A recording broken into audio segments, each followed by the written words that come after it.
Hey, welcome everyone to another Intentional Success webinar. I am so glad you're here. Today, we're going to talk about selling from cost basis selling instead of the retail selling and retail pricing that we've been using as long as I've been in the industry. It's high time we had this conversation. And, uh, and I got some great stories to go with it. So, um, my my feelings, my belief, my passion is that proposals that are built from a cost basis are never wrong. All the questions you're trying to answer about your proposal, about is this enough money? Will we have the gear? You know, how busy are we going to be? All of that stuff stops to matter if you know how to sell from cost and if you have a team that knows how to put a show together, which I know, of course, you do. So let's take those two things, put them together, and be more successful. I am, as you know, Tom Stimson. I'm president of Stimson Group. I'm a business coach and advisor for the live events industry, owners management. I'm your guy. If I can help you in any way, let's reach out. We'll talk about it, see what we can do to get you to the next level, keep you moving forward, help you achieve your goals. If you're new to us, hey, we are recording. I'm going to double check and say, yes, indeed, we are actually recording. The replay will be available later on today. You'll get an email at the end of the day reminding you how to get to that replay page, bookmark it. It's always the same place. If you've got questions, try and use the Q&A box. I'll try and keep up with the webinar chat, but I can't always do that. But the Q&A box I will see and post questions at any time. I'm happy to answer questions. If I don't answer the question or don't get to your question or you have a question afterwards, don't hesitate to reach out to me, book a conversation. I'd love to talk to you. That's what it's all about. So let us know where you're watching from in the chat. Okay. All right. So why am I having this webinar? Why is this webinar important to me? Well, particularly since the 2022 and our huge surge in business, all the revenge meetings that went on that year, the excess demand, the limited capacity, we've got a lot of noise in the pricing space.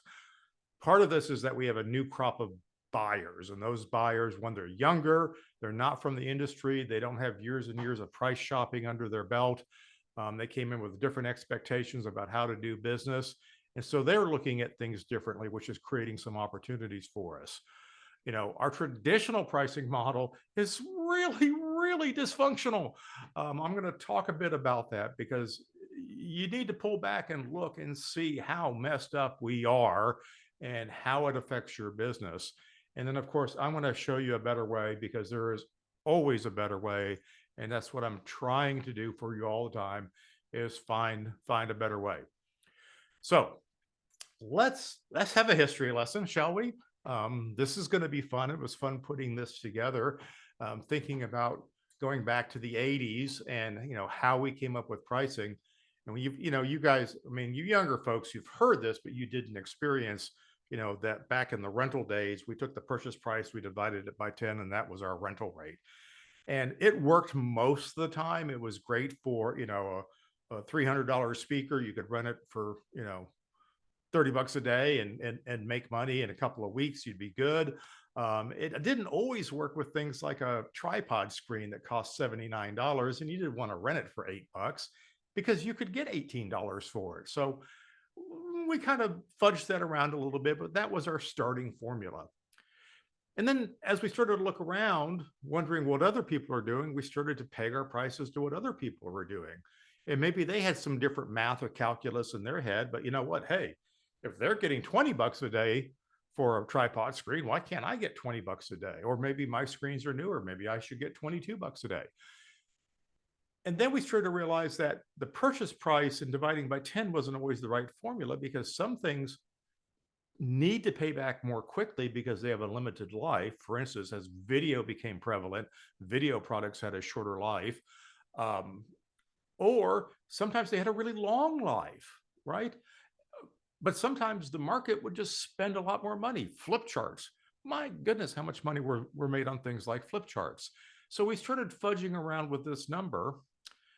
And then, well, what if they need to rent it for more than a day? So The formula when I started in the business was you charged a full rate for the first day, an extra half a rate for the second day. The third day puts you at a 2-day rate. The fourth day at 2.5, the fifth day at 3. A full week was 3.5. Here's the funny thing. On the West Coast, they charged a 4-day week. On the East Coast, they charged a 3-day week. And in the middle of the country, we're charging a 3.5-day week. And eventually, by the early 90s, most of us had migrated to a 3-day week for most things. But again, it was arbitrary. It was kind of made up. And then we said, well, there's things that we can't charge that much for, drapery. Well, none of us own drapery. We rented it from Freeman or the predecessor for GES or one of those companies, and they rented it as a week rate. So we started selling drape as a week rate. And then we found other products that only worked at a week rate, right? And then we started discounting because our channels changed. We had end customers and we had end users and customers. We started to get agency buyers, production companies, and other third parties that bought from us and sold to someone else. And then we were selling to each other. So we started creating these discount structures. And then our discount structures got muddy because, well, we put the 20% discount in there for agency clients, but a good end client wanted a better price. So we gave them that discount. And then we had the 30% discount for B2B buyers, but then our agency buyers wanted that. And I remember vividly when I was at Alfred Media and we'd been stuck at the 30% discount to producers for years, but most of our major competitors, 3-letter names who will remain nameless, were pushing 40% discounts. Well, we all know that it's just moving the money around. You raise a price here, you change the discount there. But we had producers that wanted a 40% discount to do business with us. So I had to retool all of our pricing. By the way, I raised our labor rates to do this so that we could start extending 40% discounts to producers to remain competitive. And then nonprofits went 50 and it was on and on and on. Now, as a salesperson, I had all these numbers I could play with. Well, we've got the retail rate, but I've got these multipliers and I can fudge on them. I can give somebody a 2.5-day week, right? I can give them a bigger discount. I could comp gear, right? I can go into a line and say, well, I don't know, $1,500 for that Barco 5000 is just too much. I can do it for $1,250 because I want to move the product. And then we have discounts for terms, right? You'll promise to pay us in 30 days. I'll give you another 5% discount. Look at where we're going here. We have so many moving parts here. Then we have rebates, commissions, finder's fees for things. Entertainment. Remember when I started in the business, the entertainment industry was way over to one side and AV was way over here. And we started to get closer and closer together and overlap a little bit. And guess what? They did a 1-day week. They only had a weekly rate. A day was the same as a week for equipment. AV started using a 2-day week for some things like lighting, but lighting companies were selling at a 1-day week. So we're messing up with all these things that are going on. So we have all these mixed weekly rates. Basically, our numbers didn't mean anything. And then we ignored labor through all of this. All of this. I mean, 10 years ago, we were still doing 4-hour minimums, and charging $350 a day for technicians who were now costing us $300 a day. And yeah, we felt guilty about charging that much. I mean, so a lot of silly things. And we basically got to the point now where we're just making up prices, right?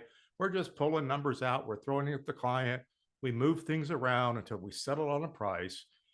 And the companies that are successful and profitable are the ones whose price and scope line up and they control the scope creep so they don't over deliver, which is kind of crazy when you think about it.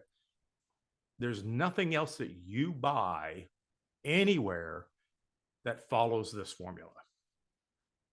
So we're going through all of this. And meanwhile, our pricing for labor, talent, services just lagged behind.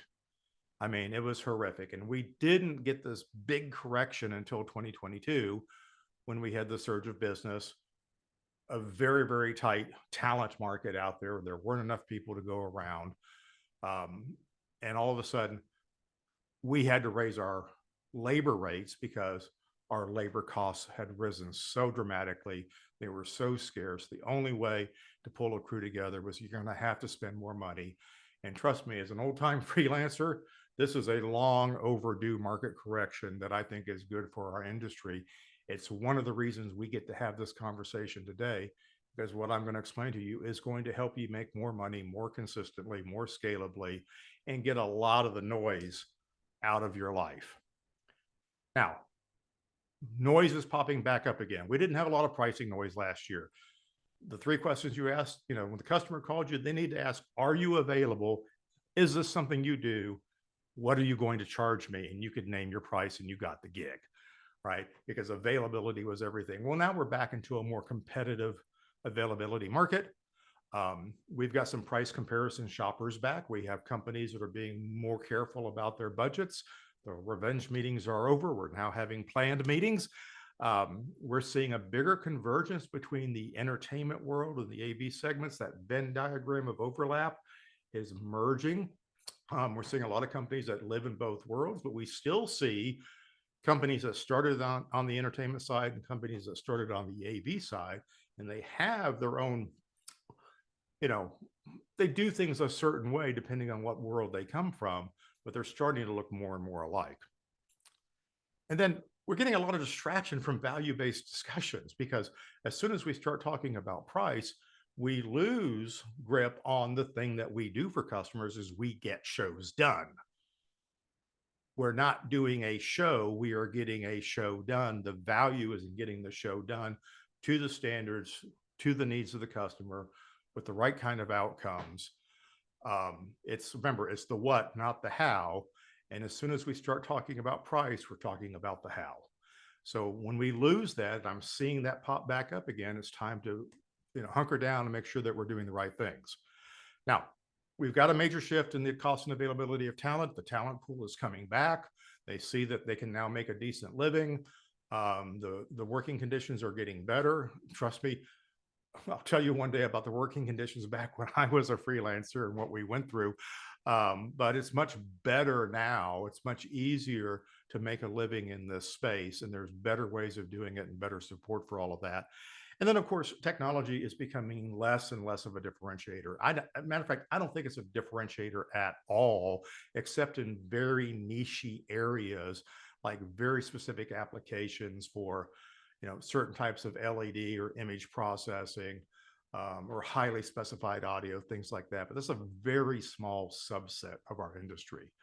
So all of these things are coming back. They're being noisy. They're making it a little bit harder for us to, get our act together and control the conversation on price with our customers instead of them telling us how things are going to go.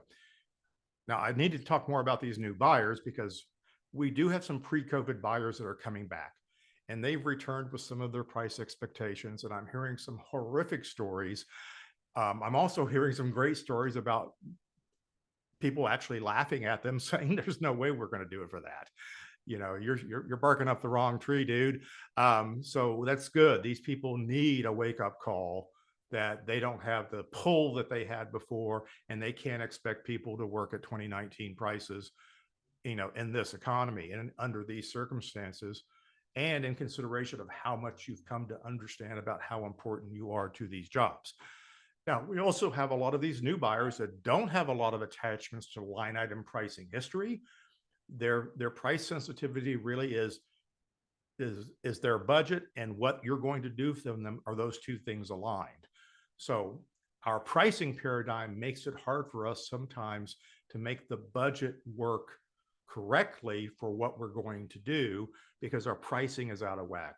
If you have $100,000 job and 70% is still equipment and 40 or 25 or 30% is labor, you are out of whack, right? There's something wrong there in your pricing model, which might make it difficult for you to deliver the service you need, because every time you add people, your numbers go out of whack because you're charging too much for gear and not enough for people. So we don't have a lot of people looking at our line items. This is a great time to fix it. Okay.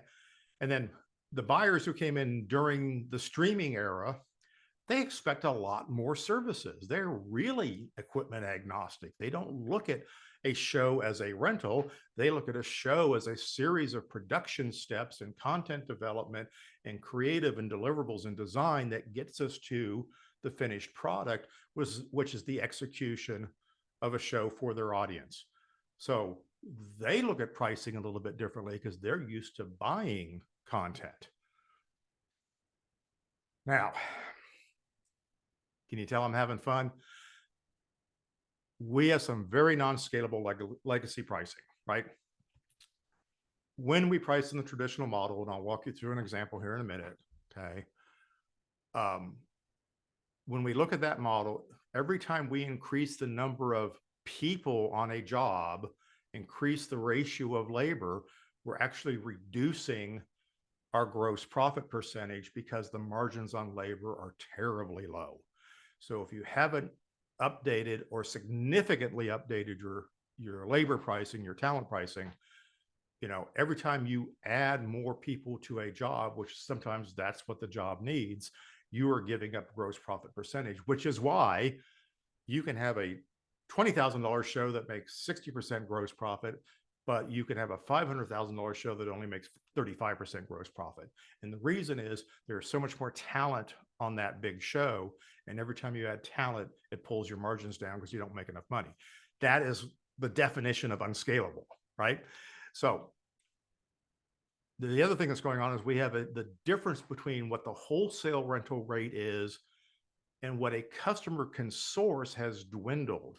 So, you know, 20 years ago, when I could pick up the phone and call VER, get a good deal, okay, use that to help establish what my retail rate is, knowing what my replacement cost is, there was very little chance that my clients were going to find out what that number was. Well, now that's not that hard, right? So that gap between wholesale and customer expectations have shrunk. That also has to do with because there are more companies out there now that can provide this equipment. Even though you've got some great wholesale suppliers out there that protect your channel, there are other companies that don't, that are not as discreet about that. So that gap has dwindled. So our ability to make money on equipment based on the marketplace is actually dwindling. Demand for pre-production services is increasing. I mean, we can't do that value-added stuff for free. We can't afford to keep all of those people on staff to do all those things to get a show together for nothing anymore. And just charging it, pulling a number out of our hat and throwing it on the quote is not really working. It's more important than that. So we've got to figure out how to have that conversation. And then content development is moving more and more to event technology providers. Back in my day, rental companies, equipment companies never touched content. The producer came in with the content fully produced in the can and delivered it to the show deck, and then we put it on. Later, they started bringing stuff and they're editing on site as we got into edited visuals. Now, we don't really need that middleman for a vast majority of the shows that we do. So you have customers walking in with content, or you have customers saying, hey, can you make our content better, or can you produce the content? And we're cutting out a lot of those middlemen, those agency partners. And this is also a good thing as long as we know what we're doing and we sell it properly and don't make more trouble for ourselves than is necessary. Now, where's this all take us? It's taken us to the fact that we are in this negotiation gone wild environment where you've got too many numbers you can move. You've got day rates, multipliers, discounts, terms. You can round things off. You can line mute. You can round a job up. You can round a job down. How in the world are you going to get in front of the customer with a straight face and say, we've looked really hard at the numbers. We know you're concerned about your budget. This is our best price. How many of you can say this is our best price? How would you know? Do you have any math at all that tells you that that's your best price? I already know the answer to that. You don't. It's a gut feeling, right? So does that mean that your pricing is, well, meaningless? Yeah, it kind of does. We've been limping along with this for a really long time. This is not the first time I've said this. So let's get to some repricing. This is another back of the day story. Back in the Stone Ages, when we wanted to reprice something, we would look at our competitor's price and decide whether we needed to be 5% above or below them. No big deal, right? Sometimes we would look at what our suppliers charge. You know, my sub rental guy would come to me and said, "Man, we're paying more for 9x12 screens. I think we need to raise the price." And I go, "Oh, okay. What are we paying? Great. Well, I'll put 30% markup on that, and that'll be our retail price. We can still discount it and make money, right?" We could creep things up one at a time. We would never do across the board pricing changes. Oh my goodness, that was unheard of. So we'd do a price here and a price there. Not a gut feeling. Yeah, it's nothing wrong with gut feeling, but it's not a business model. And then we do some things like, well, we just start hiding our prices and hope for the best. We don't really tell our client what the price is. We bundle things together. We say, hey, here's an entire switching system that has all these items, and here's one price. Fingers crossed. You know, is that going to meet their needs? Move up a couple of centuries, and we started doing the next pricing method. And this is what I started teaching when I became consulting, is looking at replacement cost and adding a markup to it. If it costs you $100 to sub rent and yet mark it up to 130 bucks, you've got a little room to negotiate, and at least you won't lose money. That's okay. You're making tons of money on everything else, because in this model, all the equipment on your shelf is free. All the people on your staff are free, but maybe they're not. And then we started thinking about replacement cost on labor. So when we're looking at our, building a budget, we go, okay, here are my retail prices. I can only discount this much. Here are my labor prices. And even if I use staff or freelance, I still have to plan on a cost, right? So we started fixing that problem by thinking about what it costs for a staff person to be there. So yeah, the gear on your shelf was still free, but staff was no longer free. So it's a little bit of an improvement, right? We're still excelling expenses at cost. I still look at P&Ls where, our travel revenue and our travel expense are the same, or travel expense is higher. Our trucking revenue and our trucking expense is the same, or trucking expense is higher. We're not making profit on all the things that we do that are critically important to a job. Now, in the scalable pricing model, oh yeah, I'm finally going to talk about that. Again, we're starting with replacement costs because that is the best information you have about what it will cost you to do the job if all of your other resources are tapped out. When I grew up in the business, my old boss, Tom, said, whatever we sell the job at, we need to be able to outsource that job 100% and still make money. And the money we wanted to make was 30 points. Sometimes it was 25, but the point is our pricing structure was based on the model that we might have to sub-rent everything. We might have to hire every technician out of the freelance pool. We couldn't rely on internal resources to make money. We had to sell it properly. Awesome. Take that forward 25 years, 30 years, we are looking at what replacement cost is. So for your job, whatever job you're quoting, nothing is free on that job. Everything has a cost associated with it. The company may not pay out of pocket, but the job has to pay for it. So nothing is free. So we take the replacement cost and then we add an appropriate margin to it. We'll talk about appropriate because we alter the margins by the product or service and the amount of risk. So something that is a low risk product or service is going to have a lower margin. Something with a higher risk, scarcity, vulnerability, difficult to execute, highly unique, is going to have a higher risk. Right? Therefore, it deserves a higher margin. The highest margin thing you do for most of you is people. The highest risk, therefore, the highest applied margin should be for the people that you put out into the field.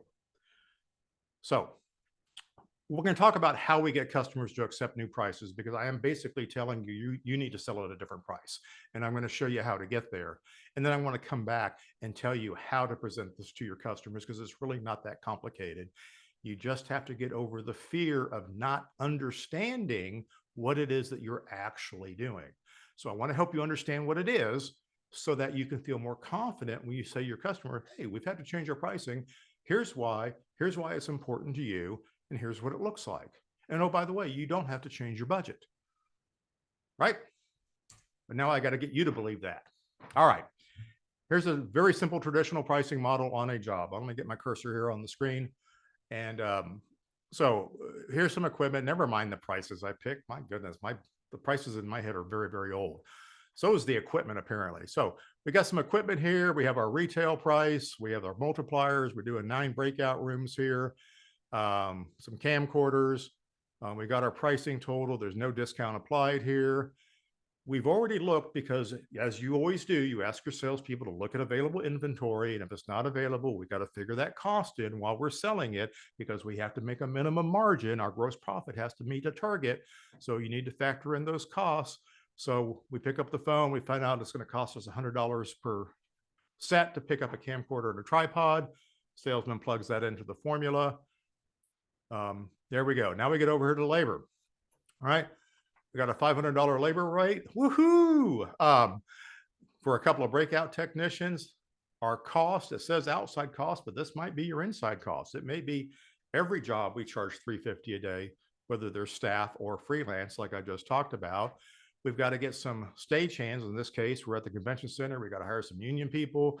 We know what the union pricing is. We put a little markup on it, 20%, woohoo. And so that becomes our outside cost. So like many of you do now, you've got an idea of what your labor costs are going to be. And you're looking at all this profit you're going to make off the equipment and go, hey, we're doing really good here. I got all this equipment. And guess what? This job does look great, right? You got a 52% gross profit. You're going to make $8,200 on a $16,000 job because you got all this gear on the shelf and you put a little markup on your labor. All good? Awesome. The problem with this, of course, is it's not scalable, right? If this job had more labor on it, our gross profit is going to go down because the average gross profit on labor is lower than the average gross profit on everything else on this page. So the more labor you add, the more you're going to pull down. So what if you price equipment from cost like you do labor and maybe rebalance these things? What if you raised your labor rates because you've got higher cost and put more margin on it, maybe reduce the rental rates? Because I know what you're concerned about. If I change my pricing, it's going to change the number here. My client's going to be upset because this is what we did the show for last year. And I hit duplicate in the bid, right? So I've got to do the same numbers. I'm going to show you how to get to the exact same number, the exact same profit, do it scalably, right? Now, in reality, this is not what you're going to do. Always get your prices up, always be prepared to charge more. This client would pay 10% more. They'd pay 20% more this year, right? You just have to talk to them correctly. So let's look at the selling from cost and adding a scalable margin on here. And what we're calculating here in our quoting process is the absolute minimum gross profit you will earn. Okay. Remember what I said about, when I worked at Alford, we needed to get, that 30% margin. We could outsource the entire job and still make 30 points. Here it is. Here's the formula for doing that. And if I have less expensive ways to execute the job, I will make more money, as in I have equipment on the shelf. Now, the job doesn't make more money. The company makes more money. The job still has to pay for the equipment. Now, looking here, I've put in replacement costs. Let's get back here. Hello, go backwards. I've put in replacement cost, which is a lower number. And we've added a margin. I put a 35% margin on gear. Don't freak out. That's not 35% markup. That is a 54% markup, ladies and gentlemen, because 35% margin is 54% markup. Know the difference between margin and markup. So I'm applying a margin here. Your margin may differ. And that's getting me to a selling price, which in some cases, this is a couple dollars more than what we had before. But some of these things are less, right? These wireless mics are, so it's going to change the way you come out at your pricing, but hopefully you're not showing your customers your cost. Hopefully you're not showing them an itemized price anyway. We're just trying to get to a number to tell us what the job is worth. So we've now run the numbers, and clearly our replacement cost is low. It's about half of what we were selling it for before. And we've got a net price here based on margin of we're going to sell the customer, which is also much lower because we're not going to make as much money on gear because I'm trying to keep this job at the exact same number, $16,000 for this customer. Now, here's the big changes. Let's go over here and look at labor. My breakout technician, I didn't change the replacement costs. I may not agree with them. I have not vetted these replacement costs, but assuming these replacement costs are correct, $350 for a technician, the margin on technicians is 50%.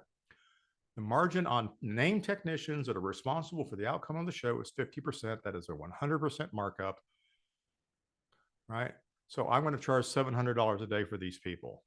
Your results may vary, right? Okay. On the labor that I'm sourcing through a staffing agency, or in this case, the union, I'm going to put a lower margin on there. In this case, I'm putting about 30% on there. You can use something different. But if one of the union guys fails, you didn't pick the venue, you're not going to have to comp the entire gig. You've got some negotiation. So your risk is actually lower, though your concern may be higher. So now we get to a higher total labor number, but because we have a lower equipment number, we're coming out to the same number. And you're going to be concerned because we dropped from 52% gross profit to 33% gross profit. But let me remind you, this is the minimum amount you will earn on this show if you have to outsource everything. You can confidently go to the customer and say, we can happy to do this show for you. Here's what it's going to cost. And if the world blows up and you have 20 other shows happen on the same day, you can still deliver this job profitably. You with me? Okay. So this may look really unexciting because all you did was move some numbers around. It's the same revenue, but let's look at your actual job costs. That's the thing that we always think we're predicting when we do the first model, where we're putting in, oh, the gear's available. Oh, I have to separate the cameras.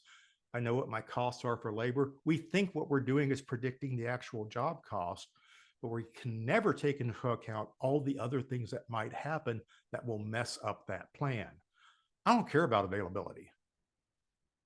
What is the piece of equipment worth? Let me sell it. So when we take the job we just sold and we go back and we'll review it after it's all over and see what it really cost us, this is your actual job cost. This is that backward looking number. And we assumed, I put into this particular formula a 25% sub rental on all the equipment. It's $1,000. It's what we were going to spend on those cameras in the very first model. Okay. I'm still making 51% gross profit, but my risk is adjusted. My labor numbers track. You know, basically my planned cost is what my planned cost is. There are no surprises here. I had surprise sub rentals, but guess what? Even with the surprise sub rentals, my gross profit is wonderful, right? So I can sell at the same number.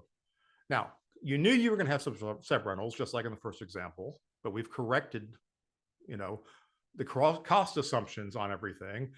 We've applied scalable margins to riskier items like labor. It's the same sell price. You make the same money, but your labor margins went from 22% in the first example to 35% in the blended example. Okay. Labor should be a profit center. Here's how you make it one. As jobs require more labor, your margins are going to stay the same because your labor numbers have margin built into them, right? That's what scalability is all about. So selling from cost plus margin solves a lot of the noise problems that we have. It can still get you to the same price, but please don't sell them at the same price. Okay. Take this opportunity to capture the value you should be capturing. Now, you got the old client, maybe you got the price shopper guy who's you got that same one event every single year, and you've been copying the same quote for 10 years, and I know you have that customer. You got to have a conversation with them. Have an honest conversation with them. Say, look, cost of labor has changed. The labor market has changed. We are not going to cut corners on talent. Okay. This is what good people cost now. I'm sorry it's a big jump, but here's what else I'm doing for you. I'm going to reduce the equipment pricing. Okay. I'm going to give you a better discount on this next job to help you get used to the new pricing. Okay. You get to maintain the same budget. We're not going to change the scope. And I will tell you that prices will always be adjusted to match the market. This is not the last price change you ever see, but I'm always going to guarantee you the price that I quoted. And I'm always going to put appropriate people on your job because we're not going to cut corners to try and make money by hiring somebody that's cheap. you can have this conversation. You need to have this conversation. And honestly, your new buyers are more than happy to hear it because they don't care. Your old buyers need to hear it or they need to move on. So why is this rebalancing thing? Why is this making things more scalable, right? The big thing here is that your margins will follow risk. So an equipment only rental, if you're selling from cost plus margin, it's going to be less profitable than the way you sold it before because a lot of your prices are going to be less. Maybe they won't all be, but really, is that your core business? I mean, if that is your core business, there's another way to be scalable.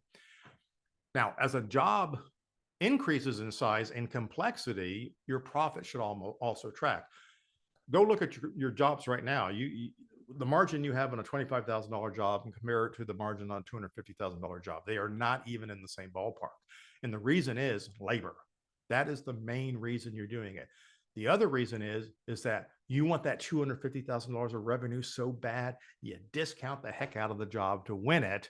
So you're willing to accept a lower margin because you want that tasty, tasty revenue. But the fact of the matter is what's hurting your margins in addition to your willingness to over discount is you have no margin on labor, and labor is a big number. It's $100,000 of that quote. So you have $100,000 of unprofitable revenue. Now, if you correct your labor numbers and you stick to your current equipment pricing, in other words, you apply enough margin to your cost basis to get you to the numbers that you're at or better, you kind of hit the jackpot. And that $16,000 job in our little example should have been a $20,000 job. There's $4,000 being left on the table because we are not reacting properly to the market. We're not listening to the numbers, and we're not having the right conversations with our customers.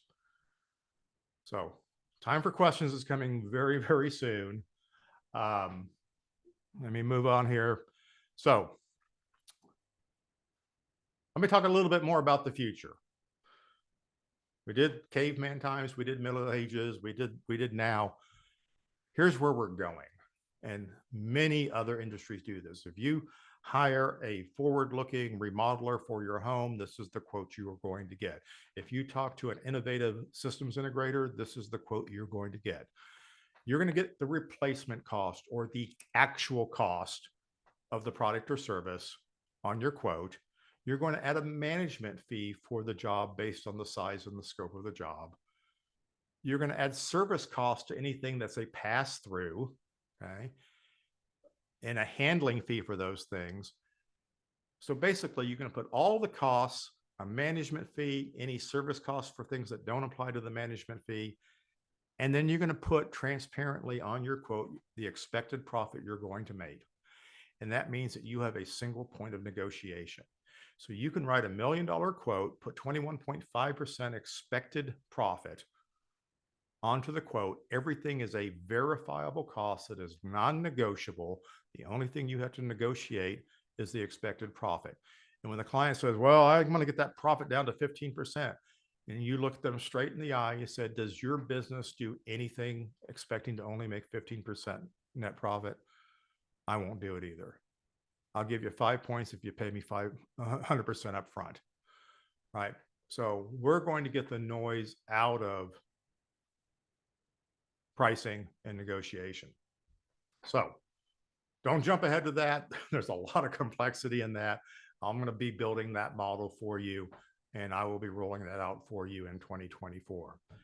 So conclusions, look, we need a healthier and more honest understanding of the value that we're providing to the customers. Quit selling the show, sell getting the show done, right?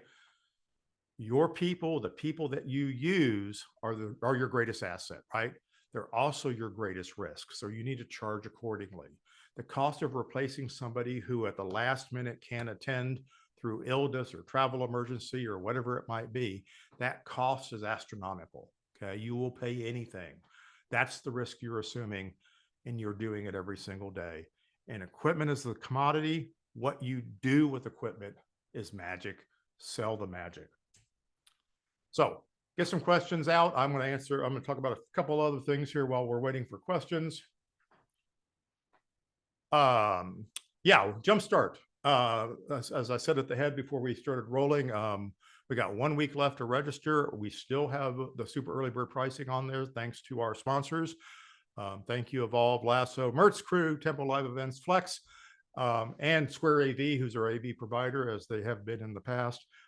They really have made it possible for more people to attend. So that pricing will be in effect to about this time next week. So, and here's the other thing, we're almost full. We've had 8 registrations today. I think I had 2 more come in while I'm on this call. That brings us up to 10. We're going to be out of space real soon. So get your calendar sorted out. Come on down to Dallas. Let's talk about some scalability. Let's network with some peers. Let's get out of your bubble and start moving your business forward. Remember my book, Demand? New book is out. I've got a proof copy of it right here. My new book is called Balance: How to Build a Scalable Business with Less Stress and More Profit. It's got fantastic stories in it, lots of good articles in it. It'll take you through the nitty gritty of how to convert an old school business into a balanced business. It is next week. It is free from Monday through Friday next week. You can get the Kindle version for free. If you come to Jumpstart, I will have printed copies for you, as well as copies of Demand if you don't have it already. I want you to read this. I'm not trying to make a bunch of money on this. People don't really buy my books on Amazon. We want as many people to have this as possible because I think it's going to be life-changing for many of you. So check it out. If you've read it, send me some quotes. I need to get some quotes up on the website, help other people understand the value of it. And but I've got some beta readers out there right now, but it is in print and I'm waiting for a couple hundred copies to show up here next week. Intentional Success Podcast, a lot of interviews lately. I'm having a lot of fun talking to folks. I'm still cranking out content. We've moved to weekly podcasts. We were doing it twice a month. We're cranking it up. We've got a lot of regular listeners now. So I'm going to give you something to listen to while you're driving to work in the morning. Don't forget to subscribe to the podcast, leave comments, ratings, all that kind of good stuff. And don't hesitate to send me an idea if you have one. Now, let's talk more about what I can do for you. 2024 is coming up. I've got some new products and services rolling out, some new approaches. I'm trying to keep ahead of what your needs are.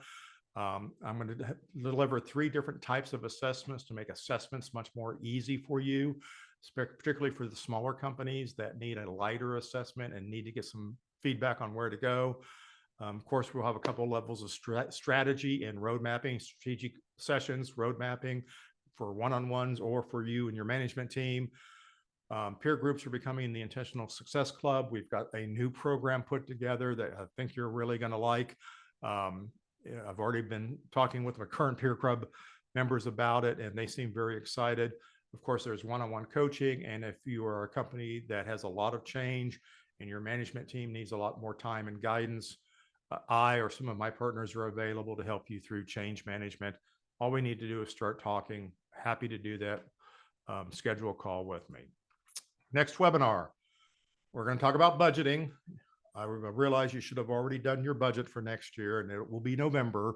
But we are going to talk about budgeting and how budgeting and forecasting works in a scalable business, and what a much more powerful tool it is, and how much more reliant you're going to be on your fiscal budget and your sales forecast, and some help you better understand how to bring all of those things together.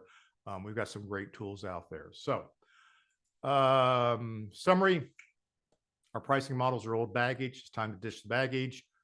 Time to have value conversations with the customers, and you need to maintain a strong, deep talent pool so that you can have the opportunity for as much growth as you want. With a scalable organization, with the right team, there's really no limit to how much business you can do. But if you don't have the talent pool, you're going to be dead in your tracks. So, all right, let's get into a couple of questions here, and we can get rid of this share because, well, you just need to see more of me. Questions here. Let me get my screen all sorted out. Okay, how do I get my inventory management software where all the quotes are generated to work this way? All right. The simple answer to that is, one, bug your rental management people to put a costing system in their programs. However, right now you have retail pricing on every item in your rental management system. You just put your cost in. Now, what some of your rental management systems won't do is allow you to put a negative discount per line. So if you're putting in a cost, if you put in retail, you can put a line item discount. If you put in cost, you would put a negative discount, which would be margin. So there's a couple of ways to get that done. But if you start off selling from cost, your rental management system is going to deliver you an entire quote based on cost. You can now export that into Excel or Word or whatever you're going to work with and apply individual line items. Talk to your rental management people. They know what I'm teaching. They're aware of the challenges that you're going to be facing as you move to this sort of model. But that's a great way to get it started. And that's a fantastic question. All right, who's got the next question? Where are we? Here we go. Here we go. All right. All right. This is, well, okay. The not unexpected question succinctly is, we have customers who won't pay $1,200 a day for labor. And I get that. Well, first of all, why do they even know that they're paying $1,200 a day? So we need to take a look at how you're presenting numbers to customers. But the fact of the matter is, for most of you in many of your markets, that's actually what you should be charging. And I know I've used this example before, but in service industries, when you look at companies and organizations that sell services, when the guy comes to your house to fix your cable or install your fiber optic, okay, the cost per hour for somebody that a plumber, an electrician, is generally 4 times what the replacement cost is. So if we're paying, $50 an hour for an electrician, and we're charging $200 an hour, we're the only industry that doesn't do that, right? So you're not a staffing agency, right? Okay, you're delivering a service, you're just selling the outcome. You can charge what's appropriate for that. We grew up in an industry based on rental pricing. We made so much money on rental back in the day. We did labor for free, right? Because the profit margins on equipment were so huge. Well, that's not where we're at anymore. So you've got to have an honest conversation with yourself first and say, is it the customer that's the problem, or are you the problem? Are you the obstacle having that conversation with your customer? But quit showing your customers your math. Find a different way to talk about it. And if they are hung up on what they're paying per day for labor, you're going to have to tell them.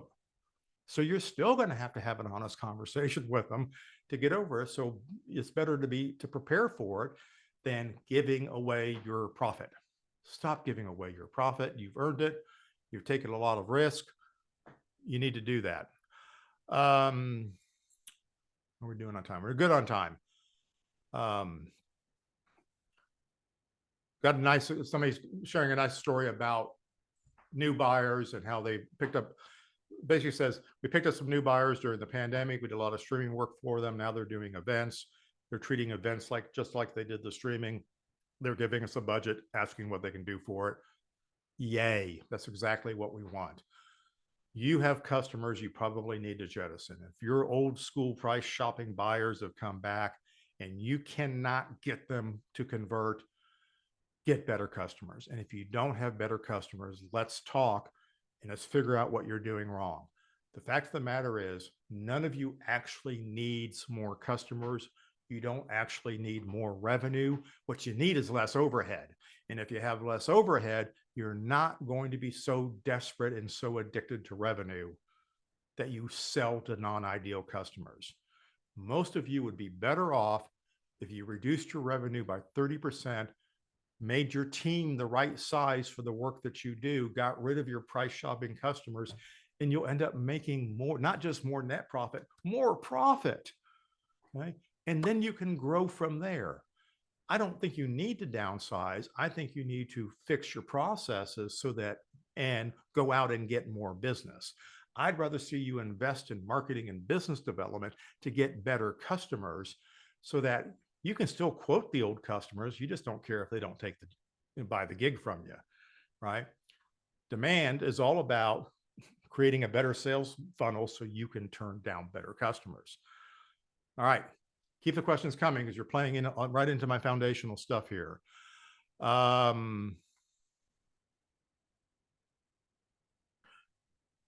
agree with somebody here. I do need to do a podcast with a bunch of old timers, and we'll just sit around and talk about price, and then none of you actually have to listen to us. That'd be great. I'd get a kick out of it. We've had some great stories. All right. Here's the elephant in the room. Here's the question: is when you look at your traditional pricing model and the actual model, if the price is the same and the profit's the same, what is the advantage of raising the labor prices and lowering the equipment margins? Well, one, that's not really what I'm telling you to do.